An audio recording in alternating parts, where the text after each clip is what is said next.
اس ذکر کی وجہ سے انسان کو اللہ تعالیٰ کی معیت نصیب ہوتی ہے.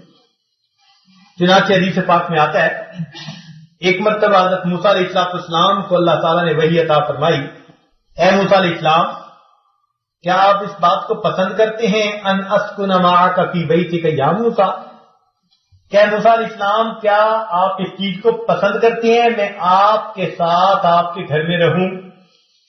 حضرت موسیٰ علیہ السلام تو عاشق تھے, یہ سنا سجدے میں جا گرے, فخر للہ ساجدہ, سجدے میں جا پڑے اور رو کر کہنے لگے اللہ کیف تسکن معی فی بیتی, آپ میرے ساتھ میرے گھر میں کیسے رہ سکتے ہیں. اللہ تعالیٰ نے فرمایا میرے پیارے کریم انا جلیس مع من ذکرنی, جو بندہ میرا ذکر کرتا ہے میں اس بندے کا ہم جلیس ہوا کرتا ہوں. انا جلیس مع من ذکر, لہذا اصول طے ہو گیا کہ بندہ جتنی دیر اللہ رب العزت کے ذکر میں بیٹھتا ہے اسے اتنی دیر اللہ رب العزت کی معیت میں گویا بیٹھنے کی سعادت نصیب ہو رہی ہے. یہاں ایک علمی نقطہ طلباء کے لیے کر دوں. آداب شاہانہ کا تقاضا یہ تھا کہ یوں فرمایا جاتا من ذکرنی فہو جلیسی, جو میرا ذکر کرے گا وہ میرا ہم جلیس ہوگا. مگر نہیں, محبت نے پسند کیا کہ نسبت اپنی طرف کی جائے, تو یوں فرمایا انا جلیس مع من ذکرنی. ذرا معنی پہ توجہ فرمائیے. پروردگار عالم کا یہ کہہ دینا جو میرا ذکر کرتا ہے میں اس بندے کا ہم جلیس ہوتا ہوں. تو گویا ہم جتنی دیر مصلی پر بیٹھتے ہیں اللہ کی یاد کر رہے ہوتے ہیں, گویا اتنی دیر اللہ رب العزت کی ہمیں معیت نصیب ہو رہی ہے. اچھا بھئی یہ تمنا دل میں ہونی چاہیے نا کہ اللہ تعالیٰ کی معیت نصیب ہو. عجیب بات تو یہ دیکھی آج کل عورتیں شکوے کرتی ہیں, پڑھنے کو وظیفے مانگتی ہیں, روتی ہیں. کوئی کہتی ہے جی بیٹے کی شادی کی, بیوی کو لے کے دوسرے مکان میں چلا گیا, ملنے ہی نہیں آتا, میرے پاس آ کے بیٹھتا ہی نہیں. ماں پریشان ہے, بیٹا میرے پاس بیٹھتا ہی نہیں. بیوی پریشان ہے, اور جی خاوند بری سوسائٹی میں پھنس گیا ہے, دیر سے رات کو گھر آتا ہے, بیوی بچوں کے لیے وقت ہی نہیں. کیا مطلب کہ ہمارے پاس آ کے بیٹھتا ہی نہیں. تو جن بیچاری عورتوں کو یہ حسرتیں ہوتی ہیں میرا بیٹا پاس آ کے بیٹھے, خاوند پاس آ کے بیٹھے, یہ پاس آ کے بیٹھے, اگر ان کو یہ سنایا جاتا ہے کہ اگر اللہ رب العزت کا بیٹھ کر ذکر کریں گی اللہ رب العزت ان کے پاس اتنی دیر موجود ہوں گے, تو کیا ان کو ہر دن میں مصلی پر وقت گزارنے کی حسرت نہیں ہونی چاہیے؟ تو ہر دن میں یہ دل کی تڑپ ہو, گھر کے سارے کام کاج سمیٹیں عورتیں, اور دل کی چاہت ہو میں ضرور مصلی پر بیٹھوں گی, حتیٰ کہ اتنا اللہ کا ذکر کروں گی کہ گویا اتنی دیر اللہ رب العزت میرے پاس بیٹھے. اللہ اکبر, اللہ اکبر, اللہ رب العزت کی معیت نصیب ہو رہی. اچھا بھئی یہ بتائیں کہ جب بندے پر مصیبت آتی ہے تو کون اس کے کام آتا ہے؟ وہی کام آتا ہے جس کو اس کے پاس ہوتا ہے. پاس بیٹھنے والے ہی کام آتے ہیں نا. اس لیے تو لوگ کہتے ہیں کہ دور کے رشتہ داروں سے قریب کے پڑوسی اچھے ہوتے ہیں کہ مصیبت میں اسی وقت حاضر ہو جاتے ہیں. تو دنیا میں عام طور پر دیکھا گیا جو قریب ہوتے ہیں جب مشکل بنتی ہے وہ قریب والے ہی اس کی فکر کیا کرتے ہیں. لہذا دنیا میں جو بندہ اللہ رب العزت کا ذکر کثرت سے بیٹھ کر کیا کرے گا اور اسے اللہ کی معیت نصیب رہے گی, جب بھی دنیا میں یا آخرت میں بندے پر کوئی مصیبت بنے گی پروردگار عالم بندے کی مصیبت میں اس کے کام آئیں گے. تو یہ کھیتی ہمیں آج لگانے کی ضرورت ہے. اللہ رب العزت سے یہ رشتہ آج مضبوط سے اثبت کرنے کی ضرورت ہے, گہرا کرنے کی ضرورت ہے. پھر دیکھیے کیا حساب بنتا ہے. دو باتیں طے شدہ آپ کی خدمت میں پیش کر کے بات مکمل کر دیتا ہوں. دو باتیں طے شدہ ہے. ایک بات تو یہ کہ جتنا ناشکرا انسان ہے اتنا ناشکرا اور کوئی نہیں. یہ طے شدہ بات. جتنا ناشکرا انسان ہے اتنا ناشکرا اور اس لیے تو پروردگار کو کہنا پڑا وَقَلِيلٌ مِّنْ عِبَادِيَ الشَّكُورُ، میرے بندوں میں سے تھوڑے میرے شکر گزار، تو باقی کیا بنے؟ ناشکرے۔ تو جتنا ناشکرا انسان ہے اتنا ناشکرا اور کوئی۔ رحمتیں ہوتی ہیں، برکتیں ہوتی ہیں، شکر کرنا بھول جاتا ہے۔ ذرا تکلیف ہوتی ہے شکوے فوراً کرنے شروع کر دیں، فوراً شکوے۔ مشہور واقعہ ہے، رابعہ بصریہ نے ایک نوجوان کو دیکھا سر پہ پٹی باندھے جا رہا تھا۔ بچے پٹی کیوں باندھی ہوئی ہے؟ کہنے لگا اماں میرے سر میں درد ہے، پہلی دفعہ زندگی میں ہوئی ہے، پہلے تو کبھی نہیں ہوئی۔ بیٹا تمہاری عمر کتنی ہوگی؟ 30 سال میری عمر ہے۔ فرمانے لگی بیٹا 30 سال تیرے سر میں درد نہ ہوا، تو نے شکر کی پٹی تو کبھی نہ باندھی، آج درد ہوا شکوے کی پٹی فوراً باندھ لی ہے۔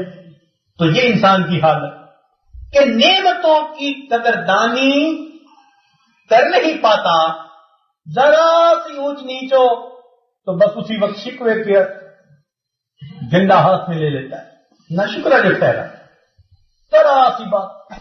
اس لیے ایک بزرگ تھے عطا ابن ابی رباح رحمۃ اللہ علیہ، ان کا بڑا عارفانہ کلام ہے۔ امام اعظم ابو حنیفہ رحمۃ اللہ علیہ کے اساتذہ میں ان کا نام آتا ہے، بڑے کبار تابعین میں سے تھے۔ فرماتے تھے کہ ایک مرتبہ اللہ تعالیٰ نے الہام فرمایا اور ارشاد فرمایا کہ عطا ان بندوں سے کہہ دیجئے، ان بندوں سے کہہ دیجئے کہ ان کو اگر کوئی چھوٹی سی بھی تکلیف پہنچتی ہے یہ فوراً اپنے دوستوں کی محفل میں بیٹھ کر میرے شکوے کرنے لگ جاتے ہیں، جبکہ ان کے نام اعمال گناہوں سے بھرے ہوئے میرے پاس آتے ہیں، میں فرشتوں کی محفل میں کبھی ان کے شکوے تو نہیں کیا کرتا۔ تو باقی جتنا ناشکرا انسان ہے اتنا ناشکرا کوئی۔ اس لیے ارشاد فرمایا ان الانسان لربہ لکنون وانہ علی ذلک لشہید، اور وہ خود اس کے اوپر گواہ ہے، دل گواہی دیتا ہے کہ واقعی میں نے شکرا۔ اس معاملے میں تو ہم سے جانور بھی اچھے ہیں۔ کہتے ہیں کہ ایک صاحب متوکل تھے، توکل کر کے بیٹھ گئے کہ بس مجھے اللہ رب العزت رزق پہنچائیں گے، میں اس کی عبادت کروں گا، دین کا کام کروں گا۔ روٹی ملنی شروع ہو گئی، اللہ تعالیٰ کوئی نہ کوئی بندوبست فرما دیتے۔ کئی سال اسی طرح رہا، ایک مرتبہ 3 دن کا فاقہ آ گیا۔ اب تیسرا دن جب فاقے کا آیا تو کہنے لگے جی اب تو اٹھتا ہوں۔ چنانچہ اٹھے اور کسی سرمایہ دار کے دروازے پر جا کر حالت بتائی کہ بھائی 3 دن سے بھوکا ہوں، کچھ دے دو۔ اس نے 3 روٹیاں دے دی۔ اب یہ 3 روٹیاں لے کر واپس چلے، اللہ تعالیٰ کی شان کے کتا پیچھے پڑ گیا، اور وہ ایسا کہ بس لگتا تھا کہ چل دوڑے گا۔ انہوں نے مجبور ہو کے 1 روٹی اسے ڈال دی، اس نے روٹی کھا لی، پھر پیچھے، ابھی راستہ طے ہوا نہیں تھا، جان بچانے کے لیے دوسری بھی ڈال دی، اس نے دوسری بھی کھا لی، اب پھر بھاگ کے پھر پیچھے، ابھی پھر راستہ طے نہیں ہوا تھا، بڑی کوشش کی کہ روٹی بچا لوں، جان پھر بنتی نظر آئی تو تیسری بھی ڈال دی، کتے نے تیسری بھی کھا لی۔ اس کو بڑا غصہ آیا، کہنے لگا کہ تو کتنا جو ہے وہ ظالم ہے کہ تو نے 1 روٹی بھی میرے کھانے کے لیے نہ چھوڑی۔ اللہ تعالیٰ نے کتے کو گویائی عطا فرمائی، کتے نے اس سے ہم کلامی کی، کہنے لگا میں ظالم نہیں، ظالم تم ہو، 3 سال تمہارا مالک تمہیں عطا کرتا رہا، صرف 3 دن کا ناغہ ہوا تم نے مالک کے در کو چھوڑا اور دنیا والے کے در کو جا کر پکڑ لیا۔ اپنی حالت تو دیکھو، ظالم میں نہیں ہوں، میں مالک کا در نہیں چھوڑتا کہ تم مجھے ظالم کہو، ظالم تم ہو، اتنا عرصہ تمہیں نعمتیں ملی وہ یاد نہ رکھی، 3 دن کا فاقہ آیا، اللہ کے در کو چھوڑ کے دنیا والے کے دروازے پہ کھڑا۔ چند اشعار ہیں پنجابی کے، امید قوی ہے کہ آپ نہیں سمجھیں گے، یہ آج اس کا کچھ ترجمہ کر دے گا، لیکن چونکہ بزرگوں کے عارفانہ کلام میں عجیب تاثیر ہوتی ہے اس لیے اب دل میں آ گئے ہیں تو یاد پڑے گا ضرور۔ بلے شاہ قصور میں ایک بڑے بزرگ گزرے ہیں، بلے شاہ بڑے، ان کا عارفانہ کلام ہے، فرماتے ہیں راتی جاگیں تے شیخ سڈاویں، راتی جاگن کتے تیتھوں کتے، کہ تم رات کو جاگتے ہو تہجد میں اور اپنے آپ کو بڑا شیخ کہلواتے ہو. ارے میاں رات کو تو کتے بھی جاگتے ہیں. تم اگر مصلی پہ بیٹھ کے اپنے مالک کو یاد کر رہے ہو تو وہ بھی تو ساری رات جاگ کے مالک کے گھر کا پہرا دیتے ہیں. تم نے کون سا تیر مار لیا؟ وہ تم سے زیادہ رات جاگتے ہیں. تم تو آخری حصے میں اٹھے، وہ ساری رات ہی جاگتے. تو بھائی کتے تم سے آگے نکل گئے. راتی جاگیں تے شیخ سڈاویں، راتی جاگن کتے تیتھوں کتے، رکھا سکھا ٹکڑا کھا کے، دن جا رکھاں وچ ستے تیتھوں کتے. تم اگر رات کو جاگتے ہو تو پھر صبح نرم چارپائی کے نرم بستر پر تم آرام کی نیند سوتے ہو، اور گھر میں کرفیو لگا ہوتا ہے. حضرت صاحب اشراق کے بعد سوئے ہیں، اب تو بتانا بھی نہیں جگانا بھی نہیں. اور جو رات کی ڈیوٹی کر کے آتے ہیں ان کی بیویاں بیچاریاں بچوں کو ہاتھ جوڑ رہی ہوتی ہیں، خدا کا واسطہ آہستہ بولو، یہ تمہارے ابو اٹھ گئے میری کم بختی آ جائے گی. ناراض ہوتے ہیں، کہتے ہیں میں رات کی ڈیوٹی کر کے آیا ہوں، مجھے ڈسٹرب کیا. بندے کا یہ حال اور کتے کا یہ حال کہ ساری رات جا کر اس نے پہرا دیا، صبح اس کے سونے کے لیے بستر کوئی نہیں. وہ کسی دیوار کے ساتھ، کسی درخت کے نیچے، کہیں بھی زمین کے اوپر پڑ کے لے.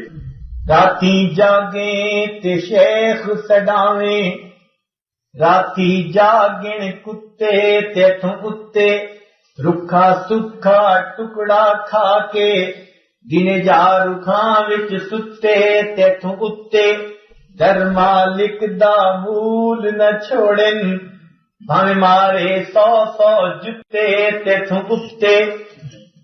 یہ کتے اپنے مالک کا در نہیں چھوڑتے، حتیٰ کہ وہ مالک اپنے کتے کو 100 جوتے بھی لگائے، یہ وقتی طور پر تو دور ہو جائے گا، تھوڑی دیر بعد اسی مالک کے دروازے پہ آ کے بیٹھ.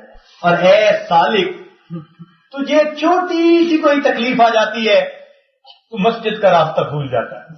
ذرا سی کاروباری پریشانی آئی، بس مسجد میں آنا بھول گیا. تو وہ فرماتے ہیں راتی جاگیں تے شیخ سڈاویں، راتی جاگن کتے تیتھوں کتے، رکھا سکھا ٹکڑا کھا کے، دن جا رکھاں وچ ستے تیتھوں کتے، در مالک دا مول نہ چھوڑن، بھاویں مارے 100 جتے تیتھوں کتے. اٹھ بلیا تو یار منا لے، نہیں تے بازی لے گئے کتے تیتھوں کتے. او بلیا اٹھ، رات کا وقت ہے، تو اٹھ کے اپنے یار کو منا لے، ورنہ تو تجھ سے کتے بھی بازی لے گئے. تو سچی بات تو یہ ہے کہ جتنا ناشکرا انسان ہے اتنا ناشکرا کوئی نہیں، پہلی بات. اور دوسری بات کہ جتنا جلدی اللہ رب العزت راضی ہوتے ہیں اتنا جلدی کوئی راضی نہیں ہوتا. یہ بھی عجیب بات ہے. ماں بھی دیر سے مانتی ہے، باپ بھی دیر سے مانتا ہے، بیوی بھی دیر سے مانتی ہے، بچے بھی دیر سے مانتے ہیں، دوست ناراض ہو جائیں دیر سے مانتے ہیں. کوئی بھی ناراض ہو دیر لگائے گا ماننے میں. اللہ رب العزت کی ذات ایسی ہے کہ جب اس کو منانے والا اللہ کے در پر آتا ہے وہ پروردگار ماننے میں دیر نہیں لگایا ہے. اتنا جلدی پروردگار مانتے ہیں، اتنا جلدی تو کوئی بھی نہیں مانتا. میں نے ایک مرتبہ طالبات کے امتحان لینا تھا، بخاری شریف کی طالبات تھیں، ان میں سے ایک سوال پوچھا ایسے ہی کہ یہ بتاؤ کہ سب سے جلدی کون مانتا ہے. ایک بچی نے جواب دیا کہ حضرت سب سے جلدی امی مانتی ہے. پوچھا بچہ وہ کیسے؟ کہنے کی حضرت میں اپنے گھر میں دیکھتی ہوں اگر کبھی میرے بھائی کو میری امی ڈانٹے اور بھائی چپ کر کے باہر نکل جائے تو تھوڑی دیر میں امی پریشان ہو جاتی ہے. پھر نماز پڑھ کے دعائیں مانگ رہی ہوتی ہے، شام تک نہ آئے اور پریشان ہو جاتی ہے، عشاء تک نہ آئے تو مصلے پہ بیٹھی ہاتھ پھیلا کے رو بھی رہی ہوتی ہے۔ میں پوچھتی ہوں امی آپ کیوں رو رہی ہیں؟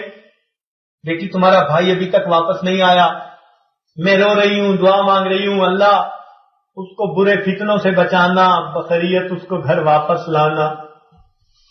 اب ماں کو دیکھو کہ وہ اپنے بیٹے کے آنے کے انتظار میں نے کہا امی آپ نے ڈانٹا کیوں تھا؟ کہ بیٹی ماں ہوں، تربیت کے لیے بات میں نہیں سمجھاؤں گی تو کون سمجھائے گا، مگر میں یہ بھی نہیں چاہتی کہ وہ گھر سے چلا جائے۔ اب بھائی پھر نہیں آیا، کھانے کا وقت ہو گیا، سب نے کہا جی کہ کھانے میں لگا دیجئے، دیر ہو رہی ہے۔ امی سب کو کھانا کھلائے گی، خود نہیں کھائے گی۔ امی آپ کیوں نہیں کھا رہی؟ بس میرا دل نہیں کر رہا۔ اداس بیٹے سے ہے، پریشانی بیٹے کی ہے، سب کو کھلا دے گی، خود نہیں کھائے گی۔ کیوں؟ دل میں ہوگا پتہ نہیں میرے بیٹے نے کھایا ہوگا یا کھانا نہیں کھایا ہوگا۔ سونے کا وقت آ گیا، سب سو جاتے ہیں، میں دیکھتی ہوں امی جاگ رہی ہوتی۔ امی کیوں جاگ رہی ہیں؟ بیٹا ہو سکتا ہے تیرا بھائی آئے تو اس کو کہیں دروازے پہ زیادہ دیر نہ کھڑا ہونا پڑ جائے۔ امی سو جائیں نا۔ بیٹی مجھے نیند ہی نہیں آ رہی، سب سو رہے ہوتے ہیں، پورے گھر میں ماں جاگ رہی ہوتی۔ رات کے وقت کہیں بھائی واپس آتا ہے اور اپنے کمرے میں گھس جاتا ہے، امی فوراً میرے پاس آتی ہے، کہتی بیٹی کھانا گرم کرو، اپنے بھائی کو کھلاؤ، پتہ نہیں کھایا ہے یا نہیں۔ میں دروازہ کھٹکھٹاتی ہوں، بھائی نہیں کھولتا۔ میں کہتی ہوں امی وہ نہیں کھاتا، کیا فکر ہے آپ کو، صبح دیکھیں گے۔ تو ماں رات بےتابی میں گزارتی ہے، صبح فجر کی نماز پڑھ کے پھر مجھے کہتی ہے اچھا جلدی ناشتہ بنا کے بھائی کو دو کہ وہ کچھ تو کھا لے۔ امی آپ کو کیا ہو گیا، کیوں اتنی پریشان ہے؟ کھا لے گا، خود ہی بھوک لگے گی۔ نہیں بیٹی جا کے دے آؤ۔ میں کہتی ہوں امی اگر آپ ناراض ہیں تو پریشان کیوں ہیں؟ بس بیٹی میں اتنا چاہتی ہوں کہ آپ کا بھائی مجھے آ کر کہہ دے امی مجھ سے غلطی ہوئی، بس وہ سوری کہہ دے گا تو میں اس کو معاف کر دوں گی۔ اب اس ماں کی حالت دیکھیے، یہ انتظار میں ہے میرا بیٹا میرے پاس آ جائے، سوری کہہ دے، میں اسے معاف کر دوں گی، تو یہ تو انتظار میں ہے۔ اب اگر بھائی چل کے امی کے پاس آ جائے اور کہہ دے امی مجھ سے غلطی ہوئی، تو ماں اسی وقت اس کو سینے سے لگا لے گی اور راضی ہو جائے گی۔ میں نے کہا اچھا اگر ماں کو زیادہ تکلیف پہنچی اور وہ اس پہ بھی راضی نہیں ہوتی تو اب کیا؟ کہنے لگے جی اگر سوری کرنے سے راضی نہیں ہوتی اور میرا بھائی آ جائے اور امی کے پاس بیٹھ کے منت کر لے، پاؤں پکڑ لے، تو پاؤں پکڑتے ہی امی تو بس میلٹ ہو جائے گی، وہ تو اسی وقت اس کو معاف کر دے گی۔ میں نے کہا اچھا اگر اتنا دل ناراض تھا کہ پھر بھی وہ معاف نہیں کرتی تو پھر کہنے لگا اگر معافی مانگتے ہوئے بھائی کی آنکھوں سے آنسو آ جائیں تو امی بھائی کے آنسو تو کبھی دیکھ نہیں سکتی، جیسے ہی آنسو آئے گا وہ اپنا دوپٹہ پکڑ کے آنسوؤں کو صاف کرے گی اور اس کو اپنے سینے سے لگا لے گی، کہے گی جا بیٹا میں نے تجھے معاف کر دیا۔ تو وہ اس نے دلیل دی کہ ماں کتنا جلدی مانتی ہے، اول تو گھر آ کے صرف سوری کہہ دے تو بھی مان جاتی ہے، پاؤں پکڑ لے تو بھی مان جاتی ہے، اور اگر آنکھوں سے آنسو بہا لے پھر تو یقینی مان جاتی ہے۔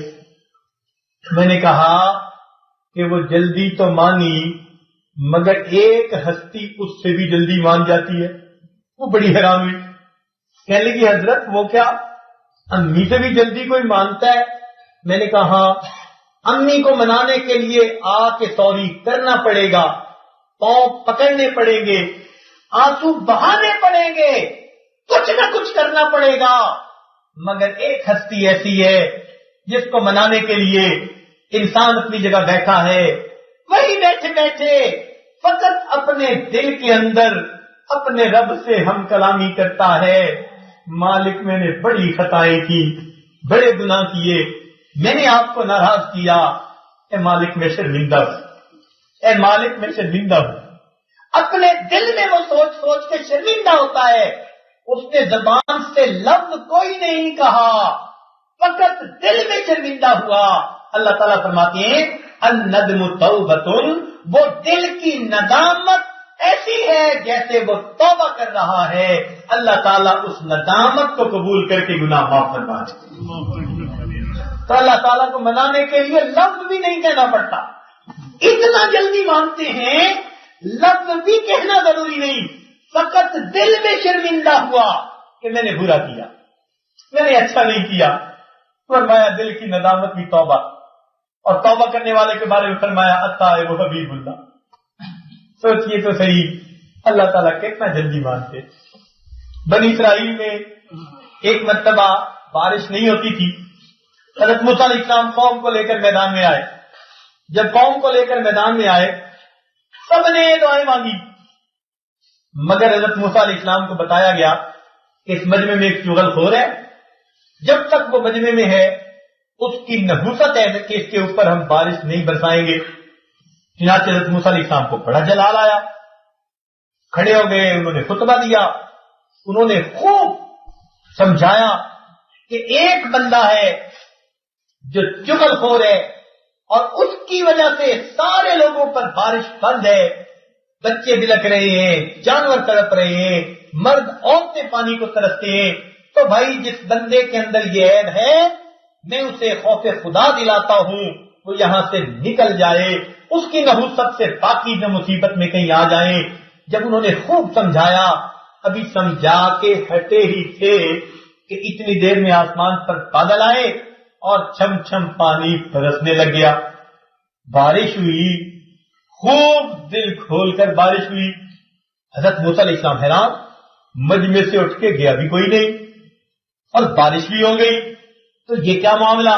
چنانچہ اللہ رب العزت کی طرف متوجہ ہوئے، پروردگار عالم آپ کا فرمان تھا کہ مجمع میں چغل خور موجود ہے جس کی وجہ سے بارش رکی ہوئی ہے، لیکن بارش برس بھی گئی، یہ کیا راز ہے؟ پروردگار عالم نے فرمایا میرے پیارے کلیم، جس بندے کی وجہ سے بارش رکی ہوئی تھی اسی بندے کی وجہ سے ہم نے بارش برسا دی۔ جس بندے کی وجہ سے بارش رکی ہوئی تھی اس بندے کی وجہ سے بارش برسا دی۔ اے مالک وہ کیسے؟ کہ جب آپ نے خطبہ دیا اس وقت اس بندے نے اپنی جگہ بیٹھے ہوئے میری طرف دھیان کیا اور مجھے کہنے لگا اللہ میں واقعی گناہ گار ہوں، میں بڑا خطا کار ہوں، اگر اس وقت میں اٹھ کے جاؤں گا میں سارے لوگوں میں ذلیل ہو جاؤں گا، اللہ تو نے اب تک تو مجھے چھپائے رکھا، اب میں توبہ کر رہا ہوں، میرے مالک مجھے چھپا لینا۔ اس نے دل میں توبہ کی اور ہم نے اس کے دل کی توبہ کو قبول کر کے بارش برسا دی۔ جب یہ بتلایا تو حضرت موسیٰ علیہ السلام نے پوچھا اے اللہ وہ کون ہے، ذرا نشاندہی تو فرما دیجئے۔ پروردگار نے فرمایا میرے پیارے کلیم جب گناہگار تھا تب ہم نے رسوا نہ کیا، اب تو توبہ کر کے دوست بن چکا، ہم اسے کیسے رسوا کر دیں گے؟ تو جب پروردگار اتنا کریم ہو کہ بندے کے دل کی توبہ کو قبول کر لیتا، پردے ڈال دیتا ہو اپنے بندے کی خطاؤں پر، تو جتنا جلدی پروردگار مانتے ہیں اتنا جلدی کوئی نہیں مانتا۔ لہذا اللہ رب العزت کی اس رحمت سے، نعمت سے ہمیں فائدہ اٹھانا چاہیے اور اپنے گناہوں کی سچی معافی مانگ کر اپنے مالک کو منا لینا چاہیے۔ رب کریم ہم سے راضی ہو جائے اور ہمیں آئندہ زندگی نیکوکاری پرہیزگاری پر گزارنے کی توفیق نصیب فرمائے۔ وآخر دعوانا ان الحمد للہ رب العالمین۔ چند منٹ پہلے تھوڑی دیر کے لیے مراقبہ کر لیجیے، آنکھوں کو بند کر لیجیے، سر کو جھکا لیجیے، دنیا اور جو کچھ دنیا میں ہے اس سے ہٹ کٹ کے اللہ تعالیٰ کی یاد میں ڈوب جائیے۔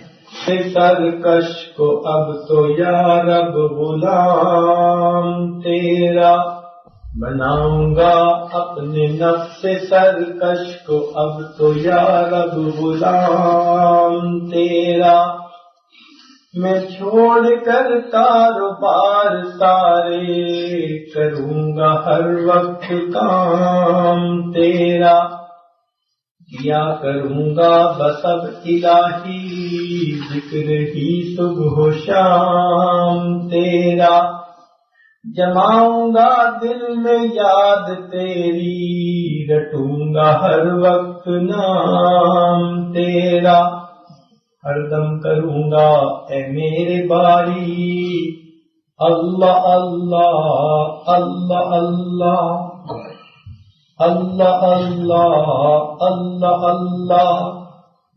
رہا میں دن رات غفلتوں میں، بس یوں ہی زندگی گزاری، رہا میں دن رات غفلتوں میں، بس یوں ہی زندگی گزاری، کیا نہ کچھ کام آخرت کا، کٹی گناہوں میں عمر ساری، رہا میں دن رات غفلتوں میں، بس یوں ہی زندگی گزاری، کیا نہ کچھ کام آخرت کا، کٹی گناہوں میں عمر ساری، بہت دنوں میں نے سرکشی کی، مگر ہے اب سخت شرمساری،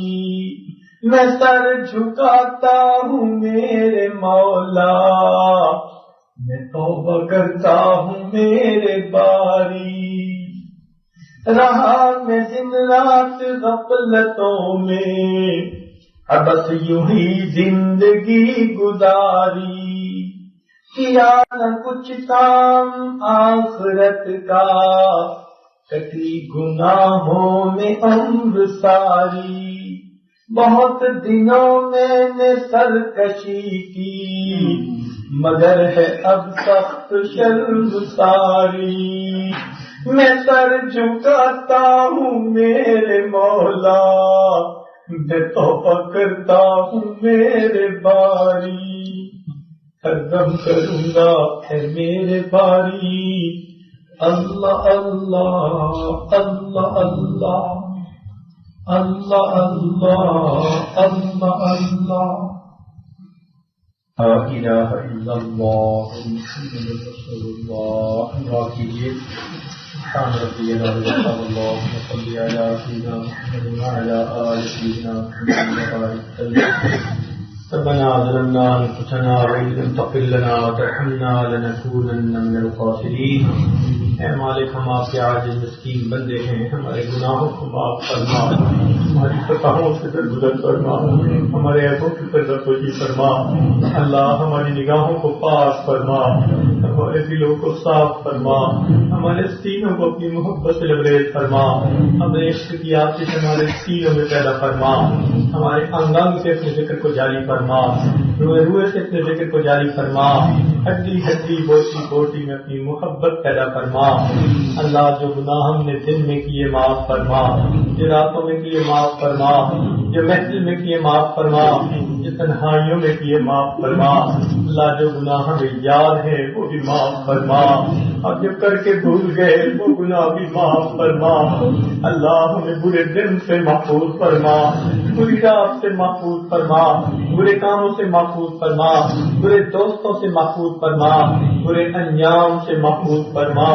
اللہ ہمیں سیدھا رستہ ملنے کے بعد بھٹکنے سے محفوظ فرما، ہدایت ملنے کے بعد گمراہی سے محفوظ فرما، علم حاصل ہونے کے بعد جہالت کے کاموں سے محفوظ فرما، اللہ عزتیں ملنے کے بعد ذلت سے محفوظ فرما، رب کریم ہمارے ساتھ درگزر کا معاملہ فرما، اے اللہ ہمیں نماز کی حضوری نصیب فرما، سجدے کا سرور نصیب فرما، قرآن پاک پڑھنے کا لطف نصیب فرما، رات کے آخری پہر کے مناجات کی لذت نصیب فرما، ایمان حقیقی کی حلاوت نصیب فرما، رب کریم آپ کے سامنے کوئی جھوٹ نہیں بول سکتا، آپ تینوں کے بھید جانتے ہیں، اے مالک ہماری حقیقت سے آپ واقف ہے، میرے مولا ہم اپنے اندر کی حالت پہ پریشان ہیں، اے مالک ہمارے اندر کی حالت کو بدل دیجیے، ہمارے دلوں کے زنگ کو اتار دیجیے، ہمارے ذہنی خیالات کو پاک کر دیجیے، ہماری نظر کو پاک کر دیجیے،